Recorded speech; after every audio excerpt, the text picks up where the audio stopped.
Hello everyone, welcome to yet another day in this clown decade, the decade where things are only going to get worse before they get better. And today it's a quick one on a subject I've not touched on in quite some time because I think everyone knows how bad it's got. It's the issue of free speech. So just to keep you up to date on exactly what this free speech issue is, The Spectator had a pretty good article covering the whole thing quite concisely. So Alison Pearson is a Daily Mail columnist, along with being a columnist for a lot of other papers, including the Financial Times. She's also presented on Channel 4, so she is quite an elite journalist, let's say, but she was pro-Brexit, meaning that she is not exactly high status. And yesterday, meaning the 12th of November, Pacha revealed that she was visited by Essex police on Remembrance Sunday, not because she had been burgled, but because of a tweet she had posted a year ago. In a farcical exchange, she alleges that two officers refused to tell her which tweet or who had accused her of their speech crime, which can sometimes overuse Orwellian or Kafkaesque, but in Pearson's account it is accurate. This exchange surely qualifies. There's some confusion as to what crime, if any, Pearson is alleged to have committed here. She says the officers told her that she had been reported for a non-crime hate incident, so there was no crime actually committed, referring to the controversial police practice under which speech, even if it isn't illegal, has been logged as hateful on the basis of accusation alone. Yes, it's entirely down to the perception of someone else, or in some cases, nobody at all. As famously with the Count Dankula case, the police had to go and literally ask Jewish people if they found the video of the cute little dog offensive. Essex police, meanwhile, claimed last night that they have opened an investigation relating to material likely or intended to cause racial hatred, which is criminalised under the Public Order Act 1986. They say it relates to a post that has since been removed, and they asked Pearson to attend a voluntary interview, which is pretty amazing. So the tweet was made, the tweet was then subsequently deleted. They won't tell her what the tweet actually was, and they still want to interview her despite the fact the tweet doesn't exist anymore. It was made over a year ago, and they've only just now decided to go and ask her about it. The cops would do well to explain what's going on here in fast. Most people will struggle to believe that Pearson, a popular author and columnist, suddenly 12 months ago began spewing racist bile. If she had, we surely would have heard about it, given the alarming expansion of speech policing in recent years. Many will suspect this is another outrageous example of censorship overreach. After all, we now live in a country where people are being arrested, prosecuted and even convicted after misgendering people, or after making offensive skits on YouTube. And it goes into, obviously, more of the issues we have with free speech, which I've covered plenty of times on this channel. I think you all understand where this is going. And just for full context, this is what people are saying is the tweets that she is being done for, where effectively she gets confused with flags of the Middle East, let's say. This is a quote tweet that is quote tweeting a video of the police standing next to some Pakistanis celebrating Pakistan Independence Day. And obviously Alison Pearson has confused this with Palestinian Independence Day and made the mistake of effectively saying, oh, the police are being pro-Hamas here, which it is absolutely accurate to call them Jew haters. Obviously not Palestinians, not all Palestinians will necessarily be Jew haters, but pretty much all of Hamas will. They are a prescribed terrorist group because they are specifically effectively trying to ethnically cleanse Israelis, which becomes very interchangeable with Zionists, which becomes very interchangeable with Jews. But obviously Alison Pearson will have noticed her mistake, presumably due to people saying, that's not the Palestinian flag, you idiot, and subsequently deleted it. But it doesn't matter. The internet's forever, even for the police, so you can get done for tweets you made years ago and have subsequently deleted because, you know, you felt that that was a bit of an in the heat of the moment mistake. Anyway, we'll get into the meat of the video here. We are now going to go over to ex-BBC journalists at the newsagents, John Sopel and Emily Maitlis, as they tell us that actually this is not at all an issue with free speech, despite the fact it clearly is. Free speech is allowed, but there are limitations on free speech. And there always have been. There always have been. It's just such a dishonest way to engage with the conversation, every time it happens as well. Yes, free speech absolutism doesn't mean free speech absolutism. People understand the need for libel laws, defamation laws, laws about direct actionable threats. It makes total sense, but that's not what we're talking about here. Yes, you can say Alison Pearson has libelled someone here, but she's not being investigated for libel.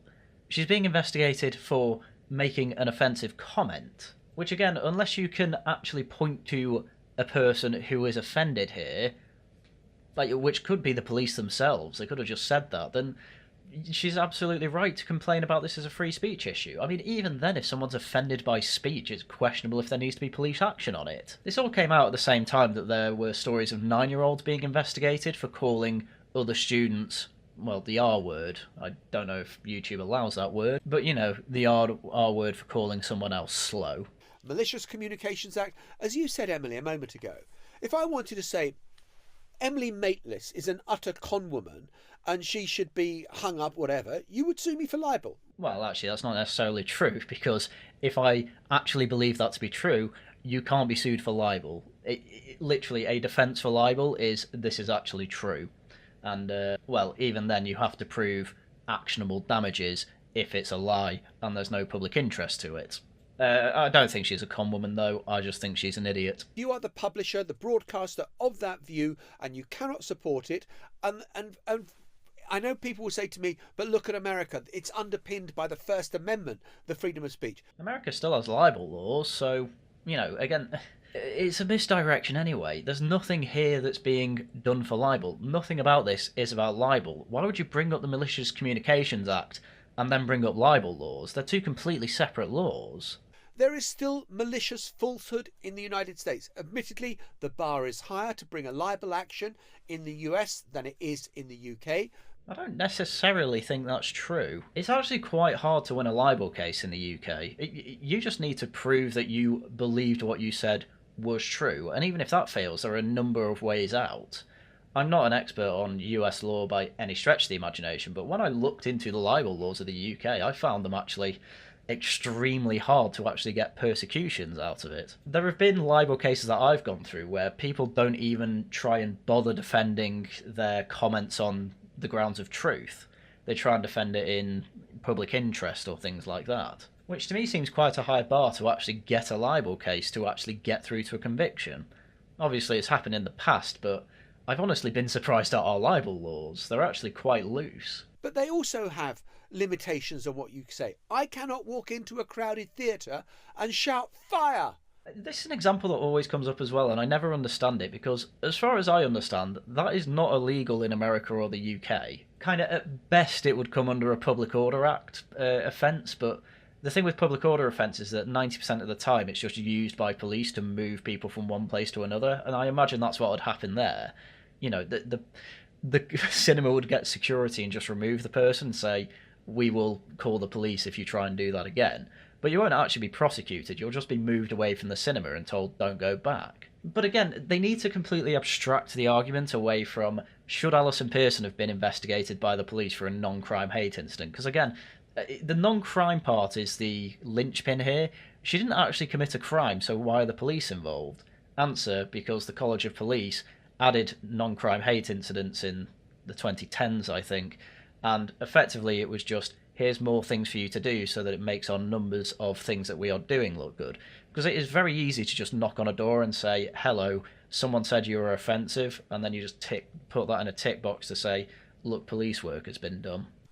Yeah. Without the consequences being considered because of it. I mean, again, it's not specifically the action of shouting fire in a cinema that's necessarily illegal. As I said before, the thing you'd be done under is for going back and doing it multiple times, which it isn't quite a free speech issue. And so I think that the idea that just because the police have chosen to uphold an investigation or kind of act on a complaint, that's what the police are meant to do, isn't it? I think. Well, yeah, people's issue are with the law. I mean, to be fair, people's issue are with the police as well, because... Actually, I'm going to get the chart. The Telegraph made a handy chart going through the Essex Police solving record, and as you can see, it's absolutely woeful. None of these go above 20%. And so when John Sopel here is saying, oh, aren't the police supposed to investigate complaints? Yeah, I also think that Essex Police should be doing slightly better than solving 2.5% of vehicle offences. I think they should be doing slightly better than 13.2% of theft cases solved. I mean, the funniest part of all this is, of all of these, the highest bar is the racial/religiously aggravated offences, which effectively is a catch-all for, right, if there was a robbery, if there was a racial or religious aspect to it, we managed to solve that. As you can see, Essex police are, it's not necessarily woke, but it does seem interesting that if there is a racial or religious aspect to the crime, they seem to put more effort into solving it, which is kind of indicative of this case as well. There was obviously a racial or religious aspect to this non-crime hate incident. So clearly they are prioritising that sort of thing over, 90% of sexual offences. If you have a sexual offence, you better hope that you are not white or Christian, because in that case, the police are more likely to investigate it. Just going from this bar chart. That point around free speech is crucial, because I think it tells us something wider about where politics is, and where particularly politics on the right is with regards to this question of free speech. And so, leaving aside the question of Alison Pearson and the particulars of it, this segment's all about Alison Pearson, and so far they have literally not addressed it, and now they are openly saying we're going to leave aside the whole topic here. We're just gonna leave it. What, this whole segment's supposed to be about that? And they want to abstract free speech and basically say it's cringe. Which, as John Peterson said to Cathy Newman, it is just absolutely amazing that a journalist would think that free speech is cringe. It's absolutely incredible. Because I can understand that someone might be concerned about the prospect of, police knocking on journalists' door and asking them about what they've said and all this sort of things. Oh, really, Mr. BBC journalist man, Mr. ex-BBC journalist man? You can understand why people would be worried about specifically the police knocking on a journalist's door, Mr. Journalist man. You understand the free speech issue now? I'll leave aside Alison Pearson, but if we just abstract it, she was a journalist. It's a problem when journalists have a knock at their door. Honestly, it has negative connotation, so I can understand it, and I can absolutely think that there is an argument to be had about whether, and the police will obviously adjudicate on this, there's an argument to be had about whether what she allegedly said meets any threshold for criminal prosecution or an offence under the Public Order Act of 1986, i.e. stirring up racial hatred. That is a subjective judgment. You can have that argument. Such a weaselly segment. Absolute weasel that Lewis Goodall is here. He's basically saying, I don't think journalists should come under the same scrutiny here. That's what's being said under all the waffle. Oh, the right. Well, they can have an argument that journalists shouldn't be investigated for things that they say. They should have a higher level of free speech than everyone else. That is effectively what is being said here. He just doesn't want to directly say that, because supporting free speech is a very low status thing. Hence he's putting the shield up of, oh, I'm only talking about journalists, which of course he's saying that. He is a journalist. You can also have the argument about whether the legislative framework as it currently exists is correct. But it is absolutely true to say that this sort of canard of free speech, which now exists on the right, has become a problem. Wow, okay. Oh, you can make all these arguments that journalists shouldn't be investigated by the police, but see, the right want it for everyone else. It's become a problem. Because what there is a sort of free speech absolutism. Up to a point. Well, yeah, that's what I was going to come on to. Again, it's a relative thing when people say they are free speech absolutist. I still say I'm free speech absolutist, but yes, it is up to a point. You're right. Because the thing is that we absolutely don't have free speech. As you say, you can make an argument for journalists that there's no free speech. The thing is, I want that standard applied to everyone. Yes, libel is absolutely fine. Yes, direct actionable threats, absolutely fine to prosecute. Harassment, things like that. Yeah, fine. I understand that there is such a thing as verbal abuse. The thing is that should Alison Pearson be investigated for saying that, the police will side with Jew haters when talking about Pakistani Independence Day? Obviously that was wrong. Alison Pearson thinks that's wrong because she deleted the tweet. Is there any need for the police to get involved in this? These people would say yes, because it's really cool and hip and high status to effectively protect all minorities, racial, religious, well, not gender, they only talk about women who are the majority. But you get the point. They totally subscribe to the progressive stack, and that the higher you are up on the progressive stack, the more protections you should have. Well, I'm sorry, but if it's okay to insult people, it's okay to insult anyone. And if people make a mistake in their accusations, I think deleting a tweet is about as good a retraction as anything. Basically, I really question, frankly, the actual commitment of many of these people, and this goes right up to and including Musk, to free speech. Very often what they mean is, it's free speech when they like the thing that is being said. Yeah. So this is just pure projection. I don't even think I need to analyse this beyond that. This is just pure projection. No, this is what you think, and you are applying that thought process to people like Elon Musk. And don't get me wrong, there are absolutely people on the right who are just supporters of free speech because they are currently being silenced. And they absolutely want to have the power that the left have at the moment. But honestly, I don't care. Just put me in charge of free speech and everyone gets to say what they want. Effectively, you make the new X. I mean, honestly, you got to realise here, the high-status lefties are now trying to say that there's an exodus of Twitter because they're all moving to Blue Sky. You've got to understand, the reason they've moved there is because free speech is actually now being applied to Twitter. Our opinions are now allowed to be in the replies of all these people talking total nonsense about their left-wing high-status causes. And they don't like that. So they move over to Blue Sky, where, again, we can just all move over and troll them to death anyway, or they can just leave it as an echo chamber. If they want to make it an echo chamber, fine, I guess, but it's only going to make statements like this even worse. So I note that many of exactly the same people who are complaining vociferously about what has happened with regards to Alison Pearson were exactly the same people who were complaining at the police and set during the Gaza marches for saying that many of the people on those marches had said things that they believed ought to be prosecuted. Well, there's two aspects to this. One, they were saying that because it's two-tier policing. Why is Alison Pearson being investigated, but barely anyone at the Hamas marches, I shouldn't say that, the pro-Palestine marches, who were quite clearly pro-Hamas, a terrorist organisation.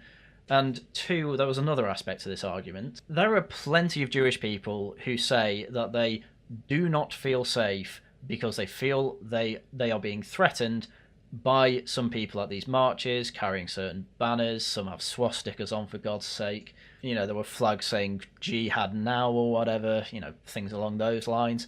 And yeah, you should be prosecuted if you are threatening people who are going about their business, whether you intend to or not. Again, that is absolutely fine. That comes under free speech absolutism, if you want to call it that. Yet you are perfectly fine with the police investigating Alison Pearson, and also fine with people who make Jewish people uncomfortable going into the middle of London on Saturdays because there's been a protest there every Saturday since October 7, 2022.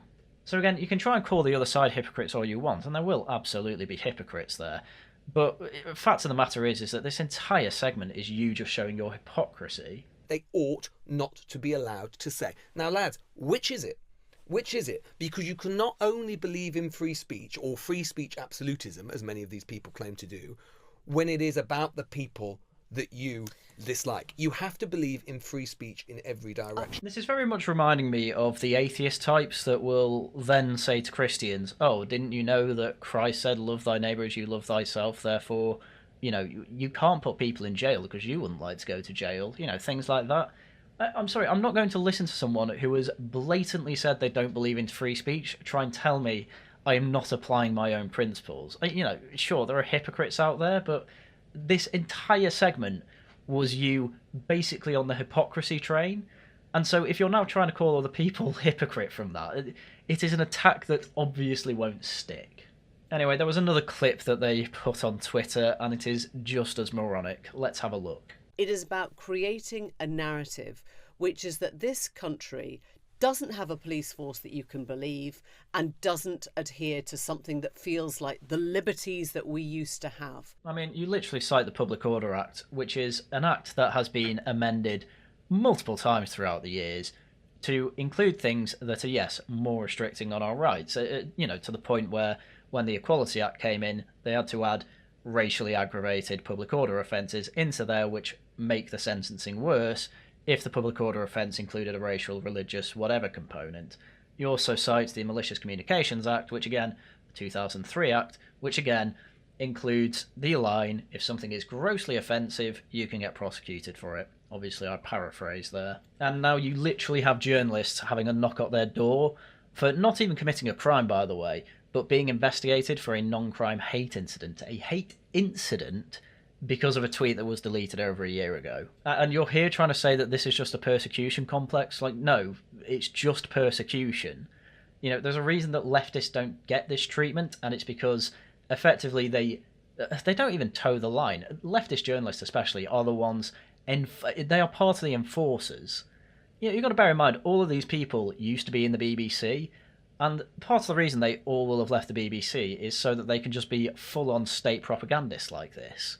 That's part of the reason they left, obviously. Emily Maitlis left and said that there were too many Tories there. What she really meant was that people were trying to tell her to be more neutral, which she took as a Tory line. You can tell this because this clip gives that all away. And this will then be repeated. This will become a very ingrained narrative about, A, the police force, even if it was the wrong police force that she called out. Well, I take it she went after the Met Police before the Essex Police, but who cares about that? But yeah, I don't understand how the police aren't in some way to blame for this. The College of Policing are the ones that enforce the non-crime hate incidents. Again, there's no law about non-crime hate incidents. It's entirely to do with the College of Policing. So yeah, the police are obviously somewhat to blame for this. B, the way that Britain is perceived as being a place that, you know, is a police state and that tries to curtail free speech. It's this smirk that gives it all away, by the way. Oh, trying to curtail free speech. Oh, we've got a police state.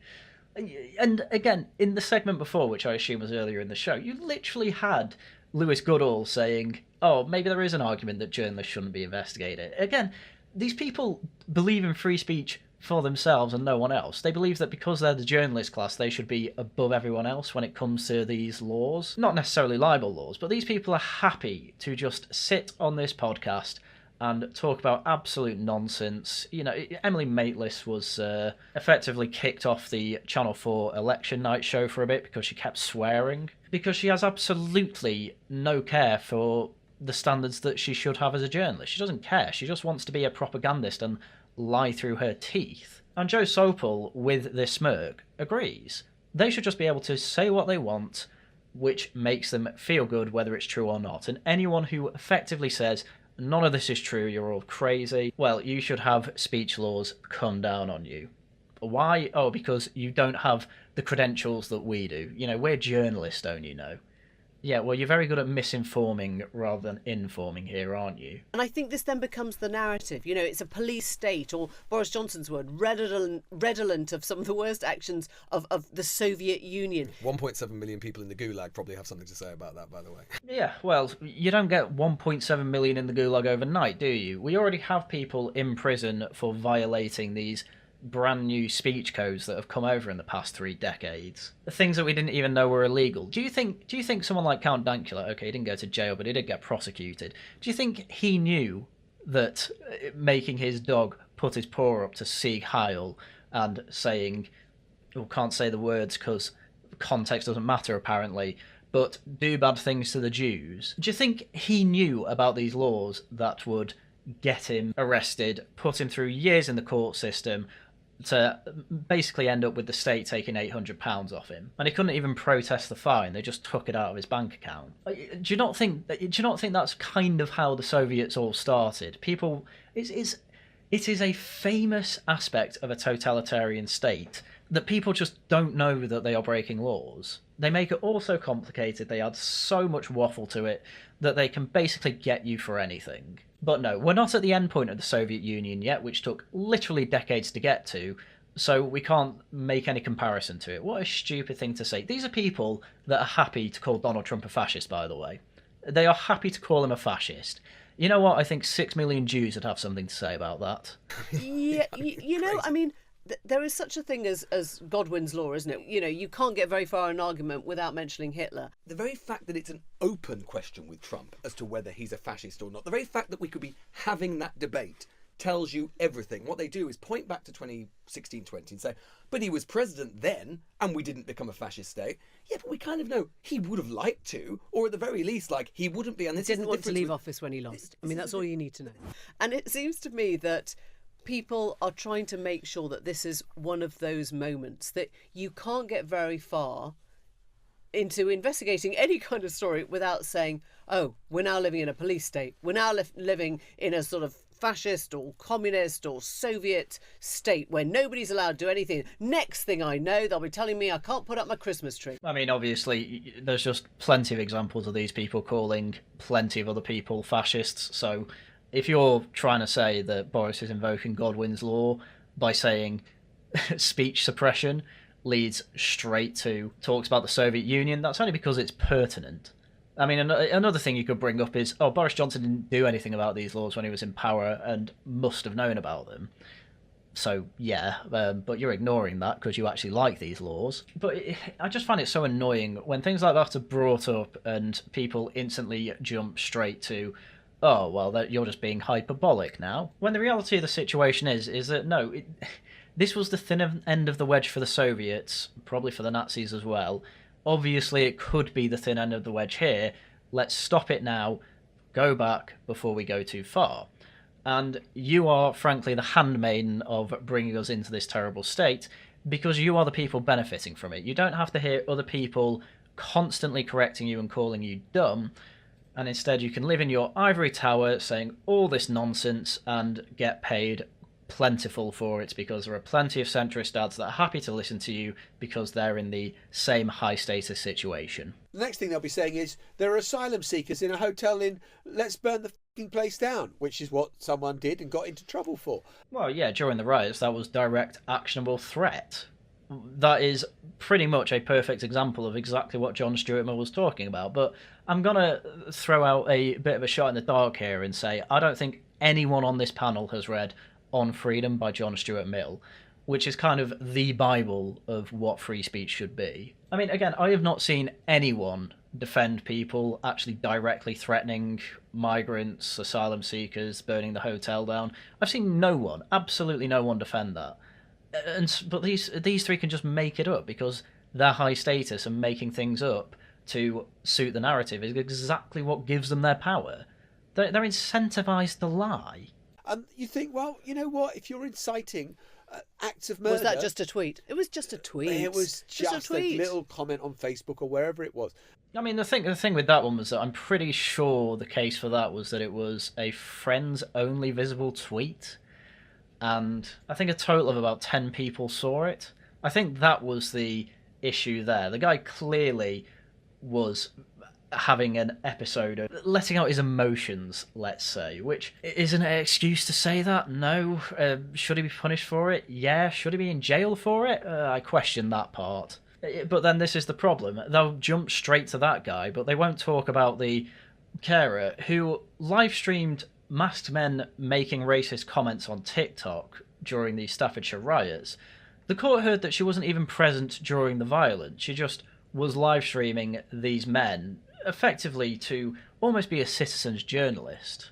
But as you can read, she pled guilty to violent disorder, which I'm not joking, I think she was pressured into.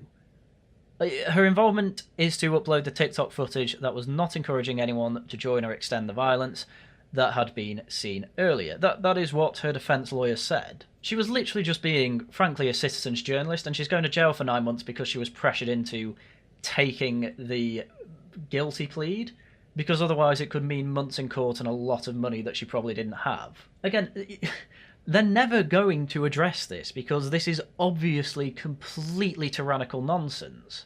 But they won't touch it. They'll just go on about the people who made obviously criminal comments on Facebook because they have the examples for that. Oh, look, they'll be saying that should be legal. No one said that should be legal. Can you now address this carer who has to go to jail because she was pressured into making a guilty plea for literally just recording things that were happening? Or is that only for people with journalist credentials? But sorry, that's the law of the land. Yeah, I'm not having an appeal to legality. The problem is that it is illegal. That's our problem. You can't just appeal to but it's the law, though. Yeah, that's our problem. But that's what I think is so dishonest about so much of this debate and why I describe the free speech absolutism as kind of a canard.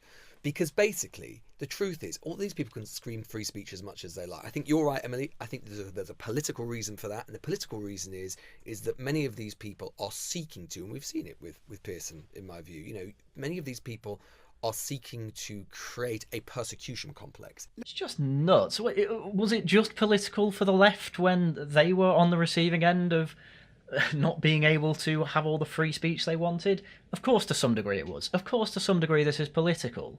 It's political speech that is being suppressed. Does that mean everyone on the side of free speech is wanting to only have their side say things? No, of course not. Obviously, there are some people like that. But the vast majority of people for free speech just want everyone to be able to say their piece. And guess what? Saying our piece means we'll sometimes make mistakes. I think the law should be somewhat forgiving in that instance. Which you can argue, oh, well, it is the law that's being forgiving. It's a non-crime hate incident. Okay, well, we should just get rid of that then anyway.